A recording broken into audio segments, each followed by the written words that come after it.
31절을 보면 인자가 자기 영광으로 모든 천사와 함께 올 때에 이렇게 말씀을 하고 있죠. 인자가 천사들과 함께 오신다 이렇게 말씀하셨는데, 인자가 천사들과 함께 오신다는 것은 예수님께서 다시 오신다, 예수님께서 재림하신다 이런 뜻입니다. 그런데 예수님께서 당신 자신에 대해서 말씀하실 때 무엇이라고 말씀하셨는가 하면 인자라고 말씀하셨습니다. 인자라는 것은 무슨 뜻이냐, 우리 한자 그대로 하면 사람의 아들이다 이런 뜻입니다. 그런데 잘 생각을 해보시면 예수님만 그러면 사람의 아들이냐? 그런 건 아니죠. 우리들도 다 사람의 아들입니다. 사람의 아들이 아닌 그런 사람이 있습니까? 그런 사람은 아무도 없죠. 그런데 예수님께서 인자로 오셨다, 이렇게 사람의 아들로 오셨다 이렇게 말씀하셨습니다. 이렇게 인자로 오셨다, 사람의 아들로 오셨다라는 것이 무슨 뜻이냐? 그것은 육신을 입고 참 인간으로 오셨다 이런 뜻입니다. 인간을 대표해서 참 인간으로 오셨다 이런 뜻이 있습니다. 그리고 예수님께서 인자로 오셨다는 것은 인간의 모습, 사람의 아들의 모습이 어떤지 우리에게 말씀을 하고 있는 것입니다. 사람의 아들이다, 인자다, 이것은 사람의 아들이다 이런 뜻만 있는 것이 아니죠. 하나님께서 우리를 창조하셨는데 당신의 형상을 따라서 창조하셨습니다. 당신의 형상을 따라서 창조한 인간의 모습, 참 인간의 모습이 어떤지 우리에게 말씀을 하고 있는 거예요. 하나님께서 우리에게 원하시는 것이 무엇이냐, 우리가 어떤 사람이 되기를 원하시냐, 인자처럼 되기를 원하십니다. 다시 말하면 예수님을 닮고 예수님을 따라가기를 원하시죠. 그런 사람이 되기를 원하셔서, 그래서 예수님께서 사람의 아들로 오셨다 이렇게 말씀하는 것이죠. 예수님께서 참 사람으로 오셨기 때문에 인간으로 오신 예수님을 보면서 우리가 이 땅에서 어떻게 살아야 되는지, 무엇을 해야 되는지 우리가 예수님을 보면 잘 알 수 있습니다. 예수님께서 말씀하시는 것, 생각하시는 것, 행동하시는 것, 그것이 참 사람의 모습이다 이런 의미가 있습니다. 인자라는 것이 그냥 사람의 아들이다 이런 뜻만 있는 것이 아니라 참 인간의 모습이 무엇인지 우리에게 말씀을 하시는 것입니다. 예수님께서 참 사람으로, 참 인간으로 이 땅에 오셨죠. 처음 오실 때는 아주 비천한 모습으로 이 땅에 오셨어요. 말구유에 태어났습니다. 그래서 세상에 있는 모든 사람들이 예수님이 오셨는지 아니면 안 오셨는지 잘 알지 못하는 그런 모습으로 오셨습니다. 그런데 예수님께서 다시 오실 때는 그렇지 않습니다. 인자로 오신다고 했어요.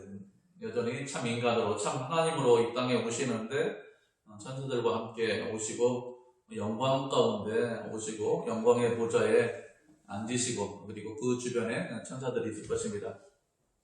그렇기 때문에 예수님께서 다시 오실 때는 초라한 모습으로 이 땅에 오시는 것이 아니라 모든 사람들이 다 알 수 있고 또 모든 사람들이 다 보는 아주 영광스러운 그런 모습으로 이 땅에 다시 오실 것입니다.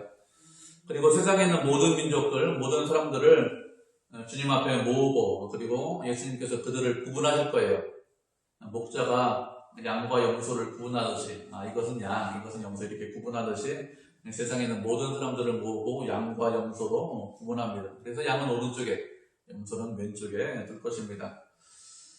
예수님께서 사람들을 양과 염소로 구분하신다 이렇게 말씀하셨는데, 이 말씀을 이해할 때 우리가 주의해서 생각할 것이 있습니다.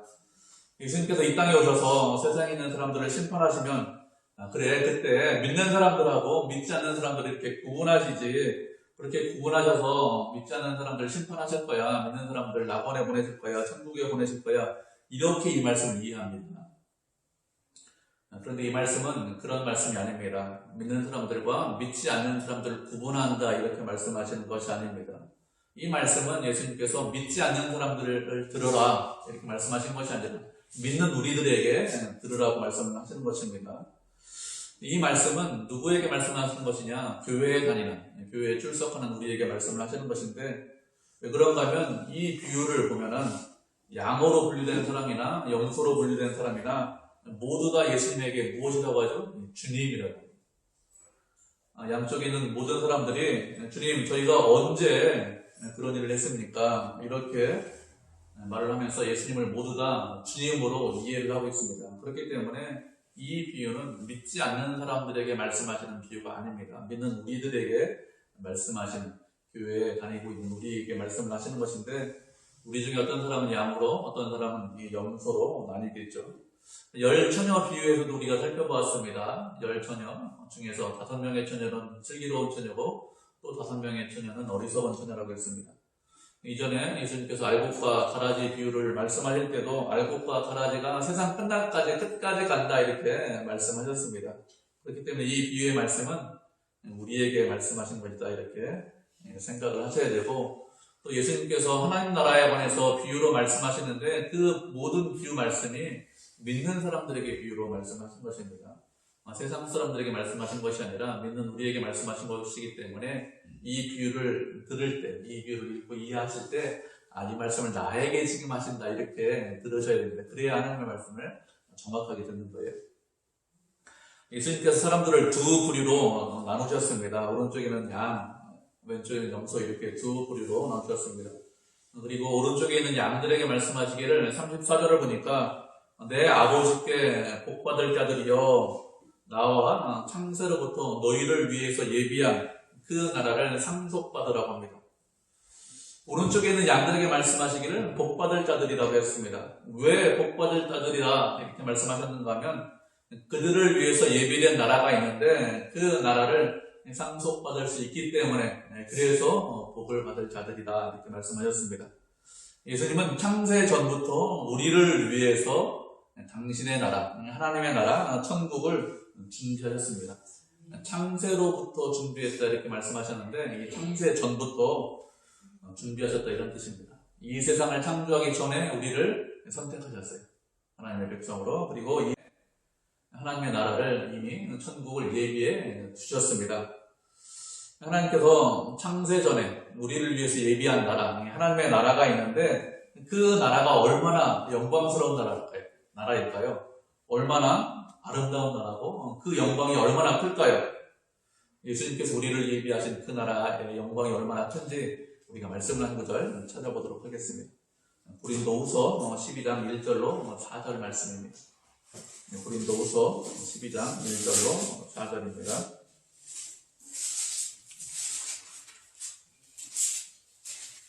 고린도후서 12장은 신약성경 298페이지에 있네요. 고린도후서 12장 1절로 4절까지 말씀, 신약성경 298페이지인데 우리 한 절씩 교독하도록 하겠습니다. 제가 먼저 읽도록 하겠습니다. 12장 1절. 무익하나 내가 부득불 자랑하노니 주의 환상과 계시를 말하리라. 내가 그리스도 안에 있는 한 사람을 알아보니 그는 사는 것에 셋째 하늘에 이르러 간다라. 그 안에 있었는지 밖에 있었는지 나는 모르거니와 하나님은 아시니라. 내가 이런 사람을 아노니 그가 몸 안에 있었는지 몸 밖에 있었는지 나는 모르거니와 하나님은 아시느니라. 그가 나를 들려서 말을 할 수 없는 말을 쓰니 사람이 나의 결심을 촬영하는 아멘. 사도 우리 성도들에게 부득불 내가 무익하지만 자랑하겠다고 했어요. 바울이 자랑하는 이유가 무엇인가 하면 고린도 교회 성도들이 자신의 육체를 자랑하기 때문에 육신의 자랑거리를 가지고 자랑해서 바울도 자랑하기도 합니다. 무익하지만 자랑하는데 사실은 바울은 무엇이라고 했는가 하면 자랑하는 자는 주 안에서 자랑을 하고 있습니다. 그래서 바울이 자랑을 하고 있지만 주 안에서 자랑을 하고 있습니다. 또 바울이 자랑하는 것이 무엇이냐? 내가 얼마나 부족한 사람인지, 얼마나 연약한 사람인지, 아무것도 아닌 사람인지 그것을 자랑하면서 그렇게 이 말을 하고 있는 것입니다. 바울은 육체의 가시를 없애달라고 3번이나 기도했습니다. 육체의 가시라는 것은 이 질병을 말하죠. 3번이나 기도했다는 것은 3번만 딱 기도했다 이런 뜻이 아닙니다. 충분히 많이 기도했다 이렇게 할 때 3번 기도했다는 것이죠. 그런데 하나님의 응답이 무엇입니까? 내 은혜가 내게 족하다 이것이 하나님의 응답이에요. 이런 응답을 받고 자신이 육체적으로 질병이 있다, 병이 있다는 것을 자신의 부족을 자랑하고 자신의 경험을 이야기하면서 이런 말을 했습니다. 바울은 14년 전에 셋째 하늘에 올라갔다고 했어요. 셋째 하늘이라는 것은 우리가 말하는 천국을 셋째 하늘이라고 합니다. 우리가 눈에 보이는 이렇게 파란 하늘이 있지 않습니까? 그걸 첫 번째 하늘, 유대인들은 그렇게 생각했어요. 파란 하늘 바깥에 우주가 있습니다. 별이 떠 있는 그 우주를 두 번째 하늘이라고 생각을 했습니다. 그 우주 밖에, 그 별이 떠 있는 우주 밖에 또 하늘이 있는데 그곳이 하나님께서 계신 하늘, 천국이다 이렇게 생각을 했습니다. 그런데 바울이 그런 셋째 하늘에 천국에 올라갔다 이렇게 말을 하고 있죠. 세 번째 하늘에 올라갔는데 자신이 몸 안에 있는지 몸 밖에 있는지 뭐 어떤 상태인지 잘 모르는 상태에서 세 번째 하늘에 올라가서 세 번째 하늘을 봤습니다. 그런데 이 천국을 본 바울이 무엇이라고 합니까? 무엇이라고 하냐면 사람의 말로 표현할 수 없다 이렇게 했어요. 얼마나 화려한지 얼마나 영광이 큰지 그것을 사람의 말로는 도무지 말할 수 없다. 사람이 그렇게 말로 표현할 수 없는 그 정도의 영광이고 그 정도 놀라운 것들을 봤다는 것이죠. 사도 바울은 언제 사람이냐? 1세기 사람입니다. 그 당시나 지금이나 사람의 심정은 크게 변하지 않았어요. 인간은 하나님의 형상으로 창조가 되었지만 여전히 죄 가운데 있고 타락하고 부패해서 여전히 악한 가운데 있습니다. 점점 어두운 가운데 있기 때문에 사람의 심정은 그때나 지금이나 크게 변하지 않았습니다. 그렇지만 과학이나 기술이 발전한 것은 상당히 많이 발전했습니다. 그때와 지금은 상당히 달라요. 지금은 비행기 타고 다니는 시대고 자동차 타고 다니는 시대고 그때는 걸어 다니는 말 타고 다니는 그러한 시대입니다. 그렇기 때문에 기술이 상당히 발전했죠. 그렇다면 천국은 어떨까요? 우리가 생각하는 그냥 환경으로만 생각하면 환경도 우리가 생각하는 상상 이상일 것입니다. 그리고 사람의 심성도 그렇습니다. 우리의 심성도 처음 창조된 아담보다 훨씬 더 좋은 심성을 가집니다. 우리가 천국에 들어가면 죄가 없는 그런 상태이기 때문에 처음 창조된 아담보다 훨씬 더 좋은 상태고 그리고 예수님을 따라가고 예수님을 점점 닮아가 그런 모습입니다. 천국은 인간의 말로 표현할 수 없고 또 사람이 가히 이르지 못할 그럴 말이라고 하겠습니다. 하나님께서 우리를 위해서 창세전에 낙원을 준비하셨는데 하나님께서 준비하신 낙원 우리가 예상하지 못하고 상상하지 못하는 그런 것들을 준비했습니다. 그 준비한 나라에 우리가 모두 다 그 영광의 나라에 모두 다 우리가 들어갈 것입니다. 우리가 주목해서 보는 것은 눈에 보이는 것이 아니라 눈에 보이지 않는 것을 주목해서 본다는 것입니다. 눈에 보이는 것은 잠깐이라고 했죠. 눈에 보이지 않는 것은 영원합니다. 그렇게 영원한 나라, 그 영광의 나라, 우리가 들어갈 나라를 소망하면서 우리가 살아야 됩니다. 그렇게 영광의 나라를 소망하면서 그 나라를 바라보면서 사는 것, 그것이 지혜로운 것입니다.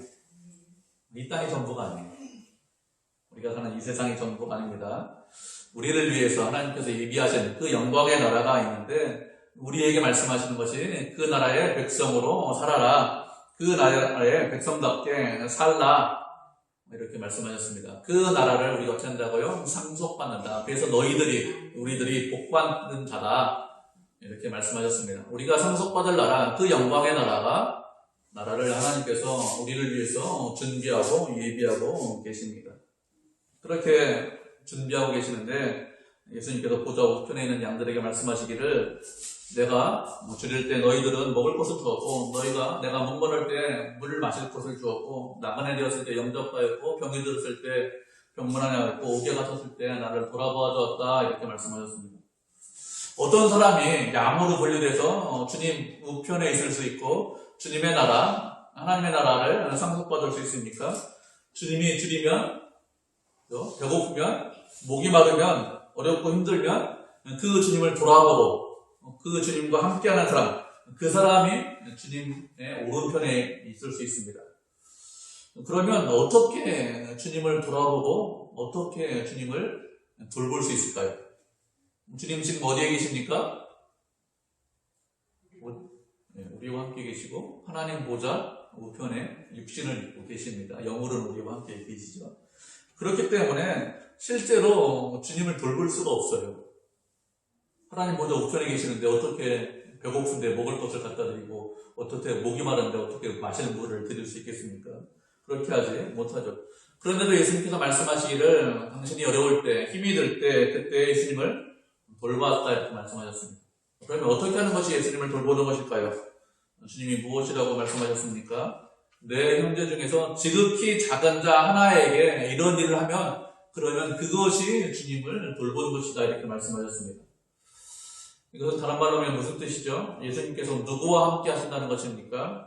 예수님께서 지극히 작은 자와 소자와 함께 하신다는 것이죠. 예수님께서 부활하시고 승천하시면서 말씀하시기를 세상 끝날까지 너희와 항상 함께 있겠다 이렇게 말씀하셨습니다. 그래서 우리와 항상 함께 계세요. 영으로 우리와 항상 함께 계십니다. 그런데 특별히 어떤 사람들과 함께 계십니까? 이 세상에서 힘이 없고 약하고 부족한 사람들과 함께 계십니다. 소자와 함께 하시고 가난한 사람과 함께 하십니다. 그렇기 때문에 소자, 힘이 없는 사람, 가난한 사람, 그런 사람을 돌보는 것, 그것이 누구를 돌보는 거예요? 그것이 예수님을 돌보는 것입니다. 가난한 사람을 돌보는 것이 예수님을 돌보는 것인데, 하나님께서 우리에게 이 세상을 살면서 여러 가지 것들을 주셨습니다. 지혜를 주시고 건강을 주시고 힘과 능력을 주시고 재능과 물질을 주셨습니다. 이렇게 우리가 하루하루 생활할 수 있는 그런 힘을 주셨습니다. 왜 그런 것들을 우리에게 주셨을까요? 왜 그런가 하면 세상에 있는 가난하고 어려운 그런 소자를 돌보라고 그런 것들을 주신 것이죠. 나만을 위해서 사용하라고 그런 것들을 주시지 않았습니다. 그래, 내가 힘이 있으니까 능력이 있으니까 내가 부자가 되었으니까 나만을 위해서 그런 것들을 사용하겠다. 그래, 내가 편안히 살자, 먹고 쉬자, 놀자 이렇게 하면 그것은 참 어리석은 것이고 잘못된 생각입니다. 어렵고 힘들고 가난한 사람을 돌보라고 우리에게 건강과 능력을 주신 것이죠. 그렇게 어렵고 힘든 사람들, 가난한 사람들, 어린 자, 소자를 돌보는 것, 그것이 뭐라고요? 예수님을 돌보는 것입니다. 예수님을 돌아보는 그런 방법이 있는 것이 아니라 세상에서 어렵고 힘든 사람을 돌보는 것이 주님을 돌보는 것이죠. 이렇게 가난하고 어렵고 힘든 사람들을 오른쪽에 있는 사람, 양들이 돌아봤습니다. 그런데 그 사람들이 그 예수님의 말씀에 대해서 무엇이라고 반응합니까? 어떻게 반응합니까? 이들의 반응은 언제 저희가 그런 일을 했습니까? 저희들이 언제 주님이 배고플 때 먹을 거 주었고 목마를 때 물을 주었고 어려울 때 제가 돌보고 병문안 하고 감옥에 갇혔을 때 돌아봤습니까? 그런 적 없는데요. 이렇게 말을 하고 있습니다. 그러면 이 사람들이 왜 이런 말을 할까요? 주님의 오른쪽에 있는 사람들, 양들이 이런 말을 한 이유는 정말로 이들이 이렇게 생각해서 이런 말을 하는 것입니다. 이들이 겸손하기 때문에 이런 말을 하겠지. 잘못된 생각입니다. 겸손해서 하는 말이 아니라 정말로 이렇게 생각하고 있습니다. 주님, 저는 주님을 돌본 적이 없습니다. 이렇게 이야기하는데 이들은 가난하고 어렵고 힘든 사람을 돌아보았는데 그들이 주님이다. 이렇게 생각해서 어렵고 힘든 사람을 돌본 것이 아닙니다. 왜 돌봤느냐? 이들이 가난하고 힘들고 어렵기 때문에 그들을 사랑하고 그들을 불쌍히 여겨서 도와준 것이죠. 그들을 불쌍히 여겨서 도와줬기 때문에 제가 주님을 돌본 적이 없습니다. 주님에게 마실 거, 먹을 거 준 적이 없습니다. 저희는 마땅히 할 일을 했을 뿐입니다. 언제 저희가 주님을 돌봤습니까? 이렇게 이야기를 하는 것입니다. 겸손하기 때문에 이런 말을 하는 것이 아니에요. 성도들 중에 보면 이런 분들이 가끔 있습니다. 눈에 잘 띄지 않지만 어렵고 힘든 분들을 잘 도와주는 그런 분들이 있습니다. 경제적으로 여유가 많이 있거나 아니면 시간이 많이 있기 때문에 그 사람들을 돌아보느냐? 그렇지 않습니다. 그분들에게 물어본 적이 있어요. 경제적으로 여유가 있는 것이 아닌데 시간이 많이 있지 않은데 어떻게 이렇게 힘든 사람들을 돌아봅니까? 이렇게 물어보니까 뭐라고 대답을 하는가 하면 그거 별거 아니죠. 당연히 해야 되는 거 아닙니까? 이런 식으로 대답을 합니다. 대단한 일을 하고 있다. 아주 훌륭한 일을 하고 있다. 이렇게 생각하지 않습니다. 하나님을 사랑하기 때문에 성도이기 때문에 마땅히 그렇게 사는 것이 당연한 것이다. 그렇기 때문에 이들이 뭐라고 하죠? 저희들 할 일을 했을 뿐입니다. 당연히 할 일 했는데 언제 주님을 돌봤습니까? 그거 당연히 그렇게 사는 거 아닙니까? 어렵고 힘든 사람들 당연히 돌봐야 되죠. 이렇게 이야기를 하고 있는 것입니다. 이렇게 오른쪽에 있는 사람들은 어렵고 힘든 사람들을 돌봤습니다. 그런데 왼쪽에 있는 사람들 예수님에게 무엇이라고 말씀하셨습니까? 예수님께서 너희는 내가 주님 어렵고 힘들 때 나를 돌보지 않았다 이렇게 말씀하셨습니다. 그러자 왼쪽에 있는 사람들이 뭐라고 하죠? 주님 언제 저희가 그렇게 하지 않았습니까? 주님께서 배고플 때, 병들었을 때, 옥에 갇혔을 때 주님을 공양하지 않은 적이 있습니까? 그런 적 없습니다. 제가 주를 위해서 충성하고 헌신했습니다. 열심을 다했습니다. 저희는 잘못한 것도 아무것도 없어요. 이렇게 대답을 했습니다. 그러자 주님께서 무엇이라고 대답하십니까? 지극히 작은 자 하나에게 하지 않은 것이 나에게 하지 않은 것이다 이렇게 말씀하셨어요. 지극히 작은 자 한 사람을 사랑하지 않고 지극히 작은 자 한 사람을 돌보지 않은 것, 그것이 누구에게 하지 않은 거라고요? 나에게 하지 않은 것, 나를 사랑하지 않은 것이다 이렇게 말씀하셨습니다. 그러면 이 왼쪽에 있는 사람들이 지극히 작은 자 한 사람을 사랑하지 않는 이유가 무엇일까요? 이 사람들이 소자를 사랑하지 않는 이유가 무엇인가 하면 그 사람들이 이 세상에서 별로 큰 힘이나 능력이 없기 때문에 그렇습니다. 우리는 누구나 다 이 세상에서 멋있고 예쁘고 힘있고 능력 있는 그런 사람이 되기를 원합니다. 그리고 또 그런 사람들을 좋아해요. 사람들은 영웅을 좋아합니다. 그렇기 때문에 사람들이 영웅, 영화 이런 것들을 꽤 많이 보죠. 세상에서 악당을 물리치고 힘있고 능력 있는 그런 영웅들을 좋아하고, 그리고 그런 영웅들이 나타나서 그래서 이 세상을 그런 영웅들이 이끌고 갔으면 좋겠다 이렇게 생각합니다. 그리고 그렇게 훌륭한 사람들에게 참 매력적이다, 참 본받을 만하다 이렇게 생각합니다. 그렇지 않고 세상에서 별 볼 일 없는 사람, 세상에서 힘이 없고 능력이 없는 사람, 그런 사람을 좋아하는, 그런 사람이 참 매력적이다 이렇게 생각하는 사람 별로 없죠. 만약에 예수님의 왼쪽에 있는 사람들, 그 사람들이 세상에서 힘이 없고 능력이 없는 그 사람이 예수님이시다, 그것을 알았으면 가난하고 헐벗고 줄이고 목마른 그런 사람들을 못 본 채 했을까요? 세상에서 힘이 없고 능력이 없고 소자, 작은 자를 무시했을까요? 아마 그렇게 하지 않았을 것입니다. 예수님은 우리 눈에 보이지 않죠. 눈앞에 계시지 않습니다. 만약에 예수님께서 우리 눈앞에 계신다면 우리가 어떻게 행동할까요? 만약에 지금 내 눈앞에 예수님 계세요. 그럼 여러분 어떻게 행동하시겠습니까? 저 같으면 내가 가지고 있는 모든 것을 가지고 예수님을 잘 섬기려고 할 것 같아요. 예수님 먹고 싶은 거 뭐가 있으십니까? 맛있는 거 제가 사드릴게요. 예수님 좋은 집에서, 아니죠, 좋은 집 말고 좋은 호텔에서, 대통령 오니까 좋은 호텔에서 자더라고요. 좋은 호텔에서, 그거보다 훨씬 더 좋은 호텔에서 주무셔야 돼요. 가장 좋은 차 제가, 아니면 원하시는 것이 무엇이든지 제가 다 하겠습니다. 왼쪽에 있는 사람들도 예수님께서 직접 나타나셨으면 아마 분명히 그렇게 했겠죠. 그런데 예수님은 예수님의 모습으로 우리 가운데 오시지 않습니다. 이 세상에서 가장 힘이 없고 약한 소자의 모습으로 우리에게 다가오시죠. 그래서 예수님이 예수님처럼 보이지 않아요. 그렇기 때문에 사람들이 몰라보는 것입니다. 약하고 힘이 없고 능력이 없는 그런 모습으로, 소자의 모습으로 오시기 때문에 어떻게 하죠? 싫어해요. 무시합니다. 그렇게 그런 사람들, 소자를 싫어하고 무시하면 예수님께서는 무엇이라고 합니까? 너희는 내가 어렵고 힘들고 줄이고 배가 고플 때 돌보지 않았다 이렇게 말씀하십니다. 그런데 우리의 본성은 어떻죠? 우리의 본성은 힘이 없고 약한 사람을 무시하려고 합니다. 그런 사람들과 친하지 않으려고 해요. 그런 사람들을 멀리하죠. 그런데 그렇게 그런 사람을 돌보지 않고 그런 사람들을 멀리하는 것, 그것이 주님을 사랑하지 않는 것입니다. 주님을 사랑하는 것이 무엇이 주님을 사랑하는 것이죠? 어렵고 힘들고 약하고 내 주변에 있는 소자, 그 사람을 사랑하는 것, 사람들이 무시하는 사람을 사랑하는 것, 그것이 주님을 사랑하는 것입니다.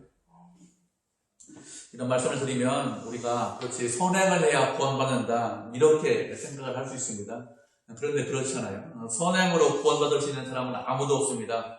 세상에서 아무리 큰 선행을 해도, 우리가 땀을 많이 흘리고 노력을 많이 해도 그래도 그 선행으로 구원받을 수 있느냐? 그렇지 않죠. 만약에 선행으로 우리가 구원받을 수 있다면 예수님께서 이 땅에 오시지 않아도 됩니다. 만약에 세상에 어떤 한 사람이 선행을 잘하고 또 하나님 보시기에 합당해서 아무런 죄를 짓지 않아서 그 사람이 구원받을 수 있다면, 그러면 굳이 예수님께서 이 땅에 오실 이유가 없어요. 하나님 어떻게 하셔야 됩니까? 그 한 사람 구원하시고 나머지 모든 사람들을 심판하시고 그리고 예수님은 이 땅에 오시지 않아도 됩니다. 그런데 그런 사람이 이 세상에 아무도 없습니다. 우리 모두 다 죄인이고 모두 다 악하기 때문에 예수님께서 이 땅에 오셨습니다. 우리 열심으로 구원받을 수 있는 사람 아무도 없습니다. 구원은 무엇으로 받습니까? 믿음으로 받습니다. 그런데 문제가 있어요. 믿음으로 구원받습니다. 이렇게 분명히 말씀하셨고 이신칭이다 이렇게 말씀하셨는데, 사람들이 이 말씀을 들으면 어떻게 생각하는가 하면, 그래, 믿음이 최고야. 믿음만 있으면 돼. 뭐 다른 거 없어도 되지. 믿음만 있으면 돼. 세상에서 어떻게 살아도 이제 구원받았으니까 내 마음대로 살 거야. 그래도 별 문제 없어. 이렇게 생각합니다. 이런 식으로 말씀을 들어요. 그런데 이런 식으로 말씀을 들으면 그 사람은 구원받은 사람이 아닙니다. 구원받은 사람은 그렇게 살지 않습니다. 하나님을 믿는 믿음이 있습니까? 그러면 그 믿음이 우리의 삶에서 반드시 드러나게 되어 있습니다. 우리의 믿음과 우리의 행함, 우리의 행위는 뗄래야 뗄 수가 없는 그런 관계죠. 선행으로 구원받는 것은 아닙니다. 분명히 아닙니다. 믿음으로 구원받습니다. 그렇지만 구원받은 성도는 반드시 선행을 하게 되어 있습니다. 구원받았는데 그 안에, 그 사람의 행동 안에 선행이 없다면, 선함이 없다면 그 사람은 구원받은 성도가 아닙니다. 우리가 말씀 한 구절 살펴보도록 하겠습니다. 야고보서 2장 14절부터 26절까지입니다. 야고보서 2장 14절부터 26절, 신약성경 371페이지네요. 대능용으로. 한 절씩 교독하고 마지막 절 합독하도록 하겠습니다. 야고보서 2장 14절부터 26절, 신약성경 371페이지, 야고보서 2장 14절.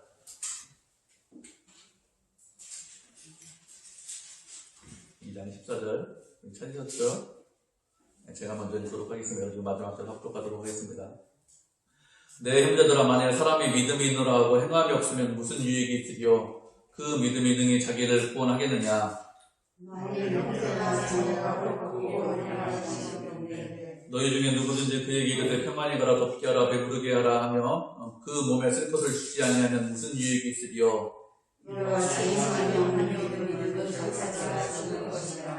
어떤 사람은 말하기를 너는 믿음이 있고 나는 행함이 있으니 행함이 없는 내 믿음을 내게 보이라. 나는 행함으로 내 믿음을 내게 보이라 하리라. 내가 하나님은 한 분이신 줄을 믿으냐 하나님과 귀신을 믿거든. 허탄한 사람아, 행함이 없는 믿음이 헛것인 줄을 알고자 하느냐? 우리 세상에 사람이 비하가 내사를 세상에 갔을 때 너가 우리로 다시 살아간 것이 아니냐. 내가 보거니와 믿음이 그 행함과 함께 일하고 행함으로 믿음이 온전하게 되었느니라. 이 세상에 임마 아브라함이 하나님을 믿으냐 이것을 이루어 주셨으니 이루었고 그는 하나님의 것이라 신앙을 받았나니. 이로보건대 사람의 행함으로 이롭다 하심을 받고 믿음으로만은 아니니라. 우리와 같이 믿으자 나를 쫓아내어 다리로 나가게 행함으로 이롭다 하심을 받은 것이 아니냐. 마지막 들어가시겠습니다. 영혼 없는 몸이 죽은 것 같이 행함이 없는 믿음은 죽은 것이니라. 아멘. 야고보 사도가 흩어져 있는 나그네들에게 편지를 쓴 것이 야고보서인데, 사도가 말하기를 형제 중에 일용할 양식이 없습니다. 배가 고픈데, 그런데 평안히 가라, 덥게 하라, 배부르게 하라 이렇게 말만 하고 아무런 먹을 것을, 양식을 주지 않는다면 그에게 무슨 유익이 있겠느냐 이렇게 묻고 있죠. 실제로 유익이 있으려면 말만 하는 것이 아니라 말은 안 해도 되는데 어떻게 해죠? 양식을 주면 됩니다. 그러면 유익이 있습니다. 이렇게 말만 하는 것은 아무런 유익이 없듯이 행동하지 않는 믿음, 어떤 믿음이라고요? 죽은 믿음이라고 했습니다. 행동하지 않는 믿음은 아무런 유익이 없는 그런 믿음입니다. 행동하지 않는 믿음이 죽은 믿음이라고 했는데 그 믿음은 어디엔가 무엇인가 이상이 있고 문제가 있다는 것이죠. 그 믿음이 바른 믿음이라면, 그 믿음이 참된 믿음이라면 그 믿음은 반드시 행함으로, 행동으로 나타난다, 드러난다 이렇게 말씀하고 있는 것이죠. 그렇지 않으면, 행함이 없으면 그 믿음은 잘못된 것이고 예수님을 믿는다고 착각하는 것입니다. 실제로는 믿음이 없는 것이죠. 그러면서 사도가 예를 들어서 설명하고 있습니다. 내가 하나님이 한 분인 줄 알고 있느냐? 이렇게 묻고 있죠. 우리가 하나님이 한 분인 줄 다 알고 있죠. 또 믿고 있죠. 그렇지 않은 사람이 있습니까? 그런 사람 없습니다. 다 하나님이 한 분인 줄 알고 있습니다. 그런데 우리만 하나님이 한 분인 줄 알고 있느냐? 그렇지 않습니다. 누구도 알고 있습니까? 귀신도 그렇게 알고 있고 귀신도 그렇게 믿고 있어요. 귀신도 하나님이 한 분인 줄 알고 있고 그리고 하나님 때문에 떨고 있습니다. 우리가 복음서를 보면은 예수님이 어느 지역에 방문하면 귀신들이 어떻게 합니까? 예수님이 저희를 멸하러 오셨습니까? 이렇게 하면서 두려워 떨고 있습니다. 예수님이 누군지, 하나님이 어떤 분인지 귀신들도 알고 있습니다. 그런데 그 귀신이 회개했다. 하나님이 두려워서 그래서 그들의 행동을 돌이켰다. 이렇게 말씀하는 것 본 적이 있습니까? 그런 적 없죠. 귀신들이 하나님이 한 분인 줄 알고 있지만, 믿고 있지만, 그렇지만 그들의 행위를 돌이키지 않았습니다. 여전히 하나님을 적대시하고 우리를 대적하고 있습니다. 이렇게 행함이 없으면 그 믿음이 아무것도 아니고 그 믿음은 죽은 믿음이고 잘못된 믿음이죠. 아브라함이 하나님을 믿었습니다. 그래서 어떻게 되었습니까? 말씀에 순종해서 그 아들 이삭을 가졌습니다.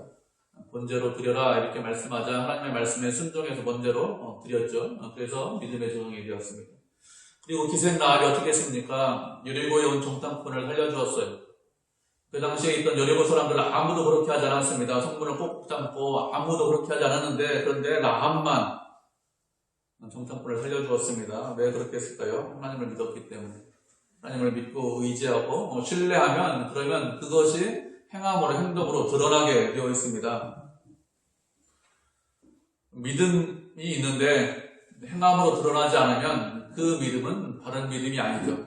몸에 영혼이 없으면 그 몸은 죽은 것이죠. 믿음에 행함이 없으면 그러면 그 믿음도 동일하게 죽은 믿음입니다.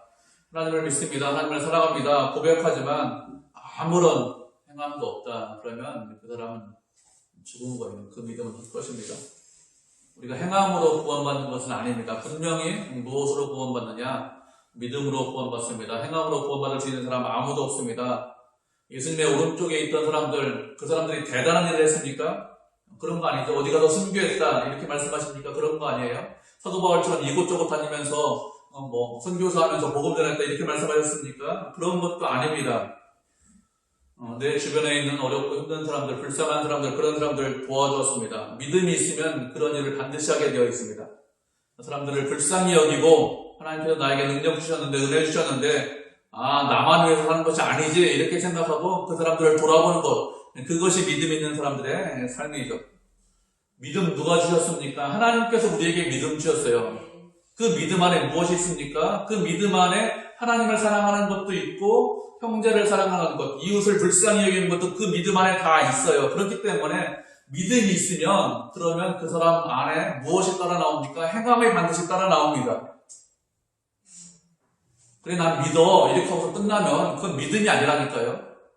하나님께서 주신 우리에게 주신 믿음이 있으면 반드시 뭐가 나온다고요? 행함이 반드시 따라 나옵니다. 예수님께서 다시 오십니다. 그래서 우리의 믿음을 보실 때 무엇을 보실까요? 하나님 저 주님을 사랑합니다. 저 주님을 믿습니다. 이런 신앙 고백을 보실까요? 그렇지 않습니다. 신앙 고백을 보시는 것이 아니라 우리의 행함을 보십니다. 우리가 어떤 삶을 살았는지, 예수님처럼 살았는지, 예수님을 따라가고 닮아가고 있는지 이것을 보시고 우리의 믿음이 크다 작다, 믿음이 있다 없다 이렇게 말씀하십니다. 지극히 작은 자를 사랑하고 소자를 돌보고 그와 함께하는 것, 그것이 예수님을 돌보는 것이고 예수님과 함께하는 것이라고 했습니다. 예수님은 어떤 분이었죠? 이 세상에서 죄인과 세리의 친구셨습니다. 세상에서 인정받지 못하고 세상에서 무시당하고 세상에서 아무것도 아닌 사람들, 그 사람들을 불쌍히 여기고 그 사람들을 사랑하셨어요. 그리고 세상에서 아무것도 아닌 우리를 위해서 십자가에 달려 돌아가셨습니다. 그 십자가에 달려 돌아가셔서 그것을 믿을 수 있는 믿음을 주셨습니다. 무엇이 그 안에 있다고요? 아무것도 아닌 사람을 사랑하는 마음이 그 안에 있어야 그것이 참 믿음이라고 했습니다. 우리 주변에 있는 사람들, 이웃, 소자, 가난하고 불쌍하고 아무것도 아닌 사람들을 불쌍히 여기고 사랑을 하셔야 됩니다. 그래야 그것이 참 믿음이죠. 그 사랑이 우리의 행함으로 행동으로 나오셔야 됩니다. 그렇게 소자를 불쌍히 여기는 믿음의 성도, 은혜의 성도가 되시기를 주님의 이름으로 축복을 드립니다.